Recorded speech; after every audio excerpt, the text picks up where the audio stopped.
Hello বন্ধুরা, সবাই কেমন আছো? দেখো, আজ আমি ব্রহ্মপুত্র নদ, যেটা আসামে আছে, একমাত্র আমাদের ভারতের একটাই নদ, সেই নদের ধারে বসে আছি। তো এটা তোমার গেটওয়ে অফ গুয়াহাটি, যেটা তোমার আসামের মানে একটা খুবই জনপ্রিয় বন্দর। এখানে আমরা বসে আছি সবাই। আর এই যে দেখো, এটা লঞ্চ, ছোট ছোট লঞ্চ। তো লঞ্চের ধারে, লঞ্চের উপরে বসে আছি। দেখো, আমি যে ঘুরতে গেছিলাম লঞ্চের উপরে বসে আছি।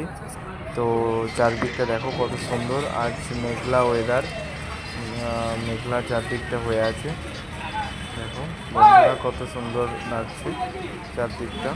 আর হচ্ছে যে এই যে লঞ্চে সবাই লোকজন উঠছে একে একে করে। লঞ্চটা আস্তে আস্তে ভর্তি হচ্ছে, একটুক্ষণ পরেই লঞ্চটা ছেড়ে যাবে। আর চারদিকটা দেখো কত সুন্দর, মেঘলা ওয়েদার, খুব সুন্দর একটা পরিবেশ। হালকা হাওয়া দিচ্ছে, একদম খুব সুন্দর পরিবেশ। ভালো লাগবে এখানে যদি কেউ আসো, নদীর ধারে বসবে, আনন্দ করবে। খাওয়ারও অনেক জায়গা আছে, ভালো, খুব সুন্দর। আর এই যে দেখো, আমি এসেছিলাম, খুব ভালো লাগলো, ঘুরলাম এখানে। আর তোমরাও আসো, দেখো, এনজয় করো। গুয়াহাটি এসলে জানিও।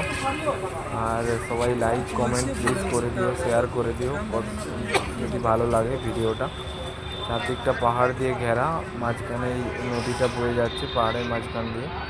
তো খুবই সুন্দর একটা পরিবেশ, খুবই ভালো, মনোরম। মানে বিকেলের দিকে এসে বসতে পারো, গল্প করতে পারো, আড্ডা মারতে পারো।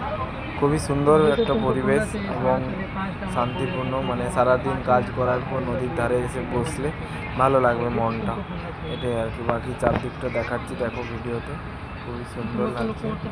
আর লঞ্চটা একটুক্ষণ পরেই তোমার ছেড়ে চলে যাবে। তো ঠিক আছে, চলো বন্ধুরা, এনজয় করো, লাইক কমেন্ট শেয়ার করে দিও। Bye bye.